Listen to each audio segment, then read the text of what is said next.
नमस्कार, मेरा नाम नवीन भाटिया है और मैं डॉक्टर विश्वरूप राय चौधरी द्वारा संचालित इंडो वियतनाम मेडिकल बोर्ड का एक हेल्थ काउंसलर हूँ और एक नाइस एक्सपर्ट हूँ। नाइस का अर्थ होता है network of influenza care experts. हमारा ये मानना है कि कोविड-19 एक इन्फ्लुएंजा लाइक इलनेस की कैटेगरी में आता है और ये एक सिंपल वायरल फ्लू है। तो आज on the occasion of the birth anniversary of Chandrashekhar Azad and Lokmanya Tilak के बर्थ एनिवर्सरी के अवसर पर मैं आपको एक ट्रेनिंग सेशन देना चाहता हूँ, how to stop the conspiracy of third wave. अब इससे पहले मैं आपको थोड़ा सा बैकग्राउंड बताना चाहता हूँ, अपने अचीवमेंट्स बताना चाहता हूँ जो कोविड-19 के स्टार्ट होने के समय में हमने किया। तो मैं एक नाइस एक्सपर्ट हूँ और मैंने व्यक्तिगत रूप से 150 से अधिक पेशेंट्स को एक पर्टिकुलर प्रोटोकॉल जिसे हम 3 स्टेप फ्लू डाइट कहते हैं उसके आधार पर ठीक किया और वो सभी पेशेंट्स पूरी तरह से ठीक हुए और उसमें 15 से 20% ऐसे पेशेंट्स थे जो कि सीवियर पेशेंट थे और हमारी नाइस टीम ने लगभग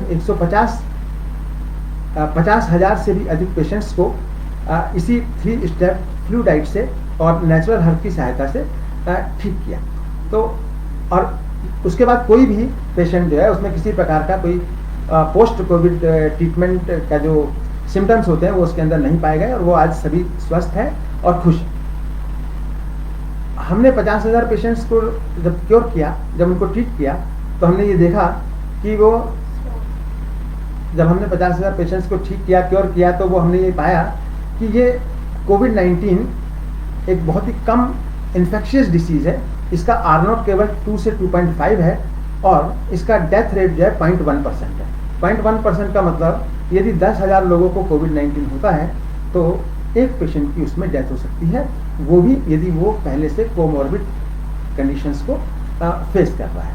अब आपके सामने ये प्रश्न आता है कि यदि ये इतना ही कम इन्फेक्शियस डिसीज है और इसका डेथ रेट यदि इतना कम है, सिर्फ 0.1 है, तो कोविड की सेकेंड लहर के अंदर इतने सारे पेशेंट्स हमें कैसे मिले और इतने लोगों की डेथ क्यों? तो ये 2 क्वेश्चन यहाँ पे अराइज होते हैं। मैं दोनों का एक एक करके आपको आंसर देना चाहूँगा। सबसे पहला कि जब भी किसी व्यक्ति को फ्लू होता है या कोविड लाइक सिम्टम जिसको कहा जाता है, जैसे कि cough and cold, throat infection, तो उसका एक टेस्ट किया जाता है। उस टेस्ट का नाम है RT-PCR टेस्ट। इस RT-PCR टेस्ट के जो इन्वेंटर हैं कैरी मूलिस, उन्होंने इस डिवाइस को इन्वेंट किया था जिससे कि वायरस के जीनोम सीक्वेंस की जांच की जा सके और उस पर रिसर्च की जा सके। और उन्होंने कभी ये नहीं कहा कि इस डिवाइस को हम एक डायग्नोस्टिक टूल के रूप में यूज़ कर सकते हैं। और यदि आप देखना चाहें तो इस RT-PCR मशीन के साथ में एक मैनुअल आता है। उस मैनुअल में ये स्पष्ट रूप से लिखा हुआ है कि यह डिवाइस जो है किसी भी प्रकार के वायरल इन्फेक्शन के डायग्नोस्टिक टूल के रूप में उपयोग नहीं किया जा सकता, इसे सिर्फ रिसर्च पर्पस के लिए उपयोग किया जा सकता है। इसका कारण यह है कि RT-PCR टेस्ट की जो रिलायबिलिटी है वो बहुत ही कम है। ये फॉल्स पॉजिटिव और फॉल्स नेगेटिव केस बताता रहा है। मैं आपको ये बताना चाहूँगा कि यदि 100 पेशेंट हम का RT-PCR टेस्ट करते हैं, यदि वो स्वस्थ हैं, तो इसमें ये 10 लोगों को कोविड-19 का पेशेंट्स पॉजिटिव बता देता है।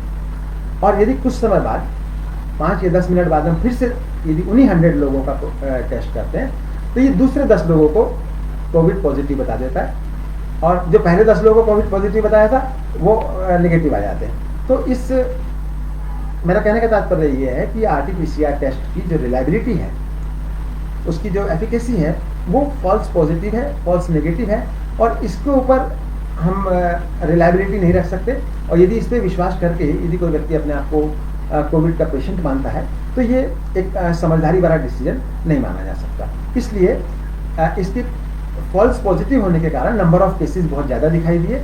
और दूसरी बात मैं ये कहना चाहता हूँ कि नंबर ऑफ केसेस का मतलब ये नहीं है कि वो पेशेंट्स हैं, वो सिर्फ नंबर ऑफ केसेस हैं।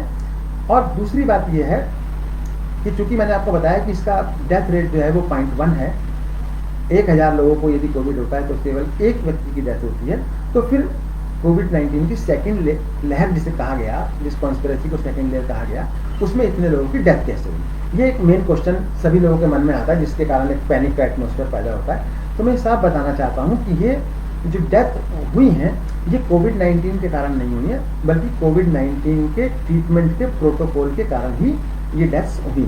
नंबर ऑफ डेथ्स उसी के कारण इंक्रीज हुई है। कोविड-19 का जो प्रोटोकॉल WHO के द्वारा डिसाइड किया गया, जिसके अंदर एक्सपेरिमेंटल ड्रग्स जैसे hydroxychloroquine, favipiravir, remdesivir, plasma therapy दी गई और प्रोहिबिटेड मेडिसिन दी गई जो पूरी दुनिया के अंदर नहीं दी जा रही थी। फेविपिराविर एक प्रोहिबिटेड मेडिसिन है पिछले 13 सालों से, जिसके कारण जो है व्यक्ति को माइल्ड पेशेंट जो है वो मॉडरेट पेशेंट जो है वो सीवियर में कन्वर्ट हो गए और जिसके कारण डेथ रेट भागता चला गया।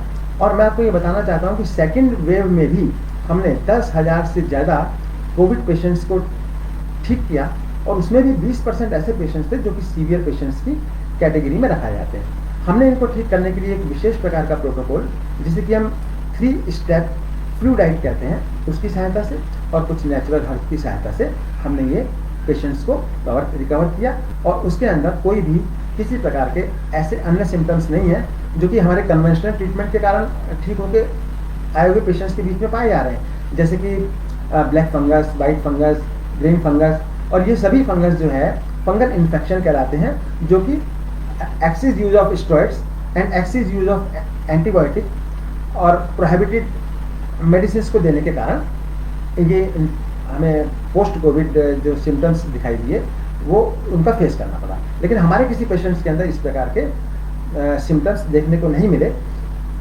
अब मैं आपको बताना चाहता हूँ आज का जो मेरा मुख्य टॉपिक है, how to stop the conspiracy of third wave. इससे हमें कैसे बचना है, इससे अपने बच्चों को, अपने परिवार के सदस्यों को हमें किस तरीके से बताना है। इसके लिए हमें सबसे पहले मैं आपको ये बताना चाहूँगा कि हमें अपने बॉडी के मैकेनिज्म को समझने की आवश्यकता है। हमारा बॉडी का मैकेनिज्म ये है कि जब भी कोई वायरस हमारी बॉडी में एंटर करता है तो हमारी बॉडी अपना टेम्परेचर बढ़ा देती है, जिसे हम फीवर कहते हैं। बढ़े हुए टेम्परेचर में वायरस जो है स्प्रेड नहीं हो सकता और बढ़ा हुआ टेम्परेचर जो है उस वायरल को किल करने में हेल्प करता है।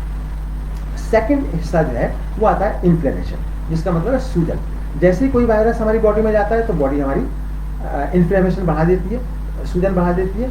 और तीसरा नंबर ये है जिसके कारण लोग आजकल बहुत डरे हुए हैं कि ऑक्सीजन सेचुरेशन की बात कर रहा हूँ। तो जैसे ही कोई वायरस हमारी बॉडी में जाता है तो ऑक्सीजन का सेचुरेशन कम हो जाता है, जिससे कि वायरस को ऑक्सीजन कम मिल सके और वो जल्दी से डेड हो सके। और जिस समय टेम्परेचर रहता है 102 के आसपास टेम्परेचर रहता है या 103 भी हो सकता है, तो उस समय हमारी जो इम्यूनिटी के इम्यून सेल्स हैं, न्यूट्रोफिल्स सेल्स जिनको कहा जाता है, वो अपने पीक पे होते हैं और वो सबसे ज़्यादा एक्टिव होते हैं और वो इस वायरस को किल कर देते हैं और हमारी बॉडी में वायरस स्प्रेड नहीं कर सकता। और साथ ही इम्यूनिटी को बूस्ट करने के लिए, इम्यूनिटी को स्ट्रॉन्ग करने के लिए हम जो 3 स्टेप फ्लू डाइट्स का यूज करते हैं वो मैं आपको बताना चाहूँगा। ये 3 स्टेप फ्लू डाइट है क्या, जिसके कारण जो है हम अपने पेशेंट्स को 3 से 7 दिन के अंदर ठीक कर सकते हैं। इसका मुख्य जो बिंदु है वो ये है कि यदि एक व्यक्ति है और उसका वेट यदि 50 किलोग्राम है तो हम 50 डिवाइडेड बाई 10 करते हैं। इसका मतलब ये है कि उसको 5 गिलास सिट्रस फ्रूट जूस और 5 गिलास कोकोनट वाटर अल्टरनेट टाइम में 1-1 घंटे बाद देते हैं। जैसे सुबह 8 बजे यदि 1 गिलास जूस दिया बिना छाने, बिना फिल्टर किए, उसके 9 बजे कोकोनट वाटर दिया, 10 बजे फिर जूस दिया। इस प्रकार से करके 5 गिलास जूस और 5 गिलास कोकोनट वाटर और साथ में कुछ काढ़ा या टर्मरिक का यूज किया जाता है। और किसी भी प्रकार के कुक्ड फूड को अवॉइड करना, किसी भी प्रकार की मेडिसिन को अवॉइड करना और साथ ही हमें कोई भी सप्लीमेंट्स जैसे विटामिन सी या विटामिन जिंक की गोलियों को नहीं लेना है और कुक्ड फूड को अवॉइड करना है। ये हो गया फर्स्ट डे का ट्रीटमेंट। सेकेंड डे के अंदर 50 डिवाइडेड बाई 20, इसका मतलब 2.5 गिलास जूस और 2.5 गिलास कोकोनट वाटर लेना है। और शाम के समय डिनर में हम वेट के हिसाब से, यदि 50 किलोग्राम किसी का वेट है तो 250 ग्राम उसको खीरा और टमाटर देना है। और थर्ड डे में यदि किसी व्यक्ति का वेट जो ऐसे मान के चल रहा है कि 50 kg है तो 50 डिवाइडेड बाई 3 तो लगभग 1.25 गिलास जूस और 1.25 गिलास कोकोनट वाटर उसको देना है। लंच में उसको खीरा और टमाटर देना है और रात के समय में हम अपना सिंपल नॉर्मल खाना खा सकते हैं। यदि इस ट्रीटमेंट को फॉलो किया जाता है तो कोई भी व्यक्ति, चाहे वो माइल्ड पेशेंट हो, चाहे वो मॉडरेट हो या वो सीवियर हो, वो पूरी तरह से ठीक हो जाता है। अब मैं ये बताना चाहूँगा आपको मुख्य डिफरेंस जो पहली लहर में और सेकेंड लहर में था।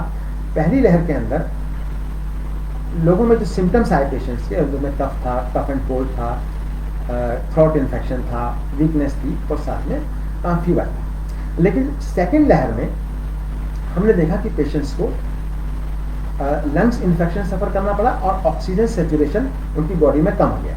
इसका जो मुख्य कारण मैं आपको ये बताना चाहता हूँ वह यह है कि जैसे ही हमारा ऑक्सीजन सेचुरेशन कम होता है तो हम उसको ऑक्सीजन थेरेपी देने की कोशिश करते हैं। हमारी बॉडी का जो मैकेनिज्म मैंने आपको बताया, जब हम एयर लेते हैं तो उसमें 21% ऑक्सीजन होती है और बाकी नाइट्रोजन गैस होती है।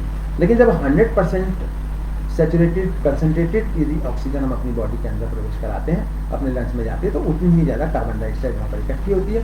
हमारे ब्लड में कार्बन डाइऑक्साइड टेस्टिंग बढ़ जाता है और व्यक्ति की पोजीशन वहाँ पे फिर सीवियर हो जाती है। तो अब मैं ये बताना चाहूँगा कि इस थर्ड वेव से लड़ने के लिए, इसको रोकने के लिए हमें अपने बॉडी के मैकेनिज्म को उपयोग करते हुए, जैसे मैंने सबसे पहले ये बताया कि बॉडी का फीवर टेम्परेचर बढ़ जाता है जिसमें हमें फीवर हो जाता है। सेकंड नंबर पे मैंने ये कहा कि हम इनको इसमें इन्फ्लेमेशन हो जाता है और थर्ड नंबर पे ऑक्सीजन का सैचुरेशन कम हो जाता है। इन तीनों ही कंडीशंस को हमें अपनी बॉडी के सोल्जर्स के रूप में देखना है। ये हमारे मित्र हैं, फीवर हमारा मित्र है, इन्फ्लेमेशन हमारा मित्र है और साथ ही ऑक्सीजन का सैचुरेशन कम होना वायरस को स्प्रेड होने से रोकता है और हमारा इम्यून सिस्टम उसको समाप्त कर देता है। अब मैं सबसे पहले एक चीज़ और ये बताना चाहूँगा कि इस थर्ड वेव का मुकाबला करने के लिए आईसीएमआर ने जो गाइडलाइन दी है, उनकी गाइडलाइन के हिसाब से जैसे ही फीवर 100 डिग्री सेंटीग्रेड से ऊपर जाता है तो उनको 3 से 4 बार एक हैवी डोज ऑफ पैरासीटामोल को देना है, जो कि हमें बिल्कुल नहीं करना है। यदि जैसा कि मैंने आपको बताया कि यदि फीवर को हम कम करते हैं तो वायरस स्प्रेड हो जाता है, लेकिन यदि वायरस को हम किल करते हैं तो फीवर अपने आप कम हो जाता है, बॉडी का टेम्परेचर अपने आप डाउन हो जाता है। इसलिए हमें किसी भी प्रकार के पैरासीटामोल को, एंटीकोगुलल मेडिसिन को, एंटीबायोटिक को इन्फ्लेमेशन को कम करने के लिए यूज़ नहीं करना है और अपने घर में रह के जो मैंने आपको 3 स्टेप फ्लू डाइट बताई है, इस 3 स्टेप डाइट का यूज़ करना है तो सभी लोग 3 से 7 दिनों में ठीक हो सकते हैं। और सबसे बड़े एक इम्पॉर्टेंट बात जो आजकल लोगों के मन में घबराहट है कि यदि ऑक्सीजन लेवल हमारे शरीर में कम हो जाता है तो हम क्या करें, और वो पैनिक हो जाते हैं और वो हॉस्पिटल की तरफ दौड़ने लगते हैं। तो इसके लिए मैं आपको ये बताना चाहूँगा कि इसके लिए हमें एक प्रोन पोजीशन का यूज़ करना है, जिसे मेडिकल साइंस में प्रोन पोजीशन कहा जाता है। ये मैंने चित्र यहाँ पे लगाया हुआ है। सबसे ऊपर की जो पोजीशन है जिसमें हम साधारणतः लेटते हैं, जिसमें हमारा पेट और हमारा मुंह जो है वो छत की ओर रहता है और हमारी पीठ जो है वो जमीन की ओर रहती है। ऐसी सिचुएशन में ग्रेविटेशनल पावर के कारण हमारी बॉडी की लंग्स की जो कैपेसिटी है ऑक्सीजन को लेने की वो 20% कम हो जाती है। एक स्वस्थ आदमी को यदि 20% उसका ऑक्सीजन सैचुरेशन कम होता है तो उसको पता नहीं चलता, उसको कोई फर्क भी नहीं पड़ता है। लेकिन यदि किसी व्यक्ति की सीवियर कंडीशन है तो उसके लिए 20% ऑक्सीजन का लेवल कम हो जाना उसको बहुत ज़्यादा सीवियर कंडीशन में पहुंचा सकता है। तो इससे बचने के लिए हमें प्रोन पोजीशन का यूज़ करना है। प्रोन पोजीशन 1972 से मेडिकल इंडस्ट्री के द्वारा यूज़ की जा रही है। ये प्रोन पोजीशन के 2 पोस्टर मैंने यहाँ पर दिए हुए हैं, जिसमें एक सामान्य उल्टा लेटना जिसे कि पेट के बल लेटना कहते हैं और दूसरा एक विशेष पोजीशन में पेट के बल लेटना जिसमें कुछ सपोर्ट दिया जाता है। इन दोनों ही कंडीशंस को अपनी शरीर की स्थिति के अनुसार यूज़ किया जाता है। जैसे ही व्यक्ति को प्रोन पोजीशन में लिटाया जाता है उसका ऑक्सीजन लेवल जो है 20% बढ़ जाता है और फ्रैक्शन ऑफ मिनट्स में ही उसका ऑक्सीजन लेवल बढ़ने लगता है। इसको आप चाहें तो कंटिन्यूशन में SpO2 डिवाइस जिसे ऑक्सीमीटर कहते हैं आप लगा के यूज़ कर सकते हैं और आप देखेंगे कि आधे से 1 घंटे के अंदर ही उस व्यक्ति का ऑक्सीजन लेवल बढ़ जाता है और वो पैनिक सिचुएशन से बाहर आ जाता है। अब हमें ये समझ में आ गया कि इस कोविड-19 की थर्ड वेव से निपटने के लिए हमें क्या करना है। मैं फिर से एक बार समराइज करता हूँ। सबसे पहले हमें अपने बॉडी के मैकेनिज्म को यूज़ करना है, जिसमें फीवर का बढ़ना, इन्फ्लेमेशन का बढ़ना, ऑक्सीजन सैचुरेशन का थोड़ा सा कम करना। सेकेंड, हमें 3 स्टेप प्रोटोकॉल डाइट यूज़ करना है, जिसके लिंक मैंने आपको डिस्क्रिप्शन में दिया हुआ है। आप www.visrup.com/nice-books में जाके इस पूरे 3 स्टेप फ्लू डाइट को समझ सकते हैं और यूज़ कर सकते हैं। इसके अतिरिक्त यदि कोई व्यक्ति हमसे संपर्क करना चाहता है, हमारी सेवाएं चाहता है, तो उसके लिए वो हमारी नाइस टीम से संपर्क कर सकता है। इसका लिंक भी मैंने डिस्क्रिप्शन में दिया हुआ है, www.visgroup.com/nice। और एक और मैं बहुत ही महत्वपूर्ण बात ये बताना चाहता हूँ कि अभी हमने जो भी मैंने आपसे कहा उसका हमारे पास सब प्रमाण है, और इसके लिए हमने एक डेल्टा 72 नाम की बुक को लॉन्च किया है। इसमें आपको सारे तथ्य, सारे प्रूफ, चाहे वो WHO के द्वारा दिए गए प्रोटोकॉल हों या ICMR की गाइडलाइंस हों, इसमें दी गई हैं।